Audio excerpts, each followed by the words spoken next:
Hey, and welcome to our first episode of How to Become a Mega Agent, where each week we're going to feature a new agent in our office and interview them about how they've become successful. Awesome. Our first guest, Lisa Duncan.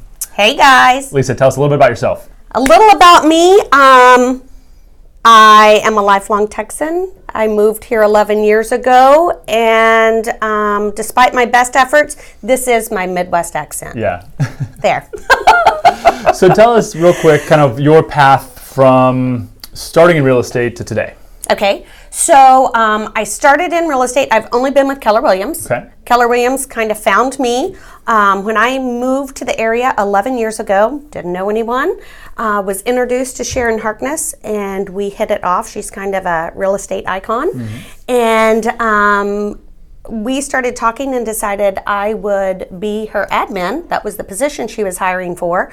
And by the second interview, we decided I would get my license and she would help me on a path to become an agent. Okay. And what so far have you liked about being a Keller Williams agent? Oh gosh, I love it. I joke around that when I go on vacation, I can't wait to get back to the office because I know I've missed out on really cool stuff that's happening, and I can't wait to see what's going on with the houses that we've had listed. And yeah, I can't imagine doing anything else. And what from Keller Williams has helped you grow your business? You guys have been through this from admin all the way now to you're running the team and owning the team. Yep. What systems and models have they helped put in place for you to help grow? So I would say two things. One, if I look at the person I am now versus the person I was 10 years ago, there's been so much growth. Mm-hmm. And with Keller Williams, it's not just the business growth and the models that are there, which are phenomenal. It's the personal growth. Mm-hmm. And it's about helping you grow to become the person you need to be to achieve those goals. And the end result, for me, the big why, it's how can I help improve the world around me, right? So my motivation, I set big goals, I want to achieve big goals so that I can make a bigger impact on the world around us because there's a lot of people that have needs. That's great. You mentioned goals and growth. I heard that a couple times just now. Yeah. What are you doing to help set goals for your future? Yeah, so the first time I had to set goals, Sharon actually loves to tell this story because she wanted me to write down my goals, and I teared up because for me, and I'm not a crier, the idea of actually putting something down and then not hitting it just wasn't an option. Yeah. So we really talked about the power of writing down goals and how important it is to have a goal, write it down, tell somebody, and have a plan to support it. Yeah. So that's where we started with the goals. And then we've set goals the first year, and then the magic really started happening in year 2 when my business coach, which I attribute 90% of my growth to. Which you're still with? Still with. Same coach for 8 years. I had one for 1 year, and then she moved to a different company, did something else. I've had the same coach for 8 years. So I tell her I'm job security. I guess I'm slow to implement. I don't know. She's going to be doing it forever. So she had me track my numbers. She said, "What are you tracking?" I'm like, nothing. I'm just going to work hard, right? That's what I know how to do. I know how to work hard. So I'm going to get up every day. I'm going to come and work hard.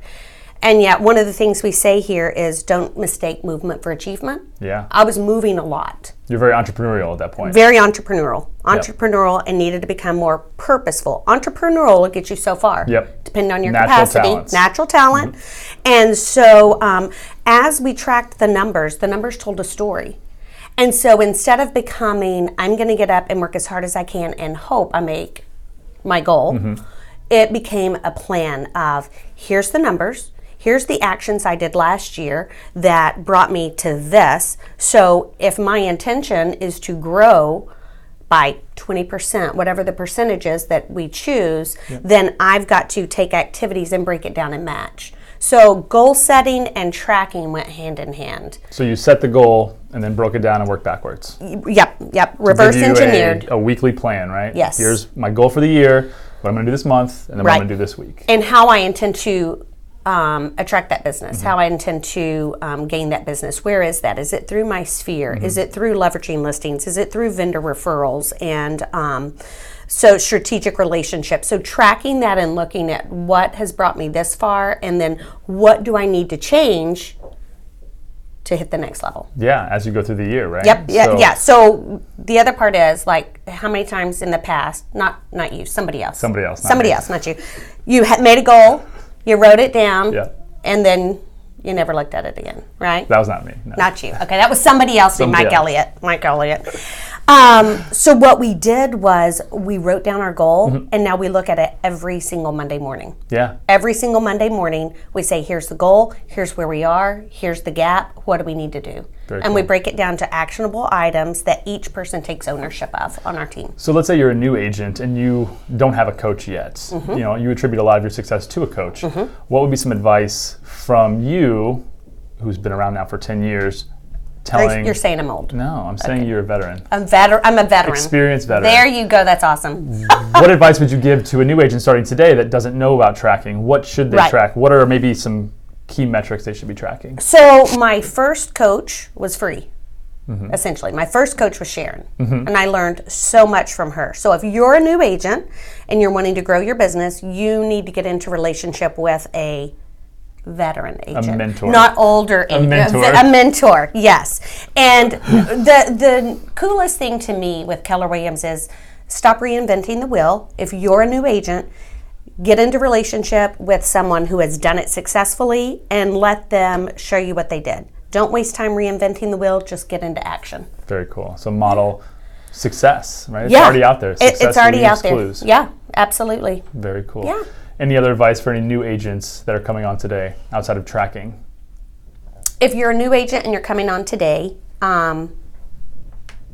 be willing to work hard, and you have to really want it. If you want it, you will achieve it. And the quote that I say often for our team, for my kids, to the point that they're like, please stop quoting it, is Henry Ford. If you believe you can or you believe you can't, you're right. Awesome. So if you're a new agent, the only question is, do you believe you can do it? That's awesome. Yeah. Thank you, Lisa. I really appreciate your time. Awesome.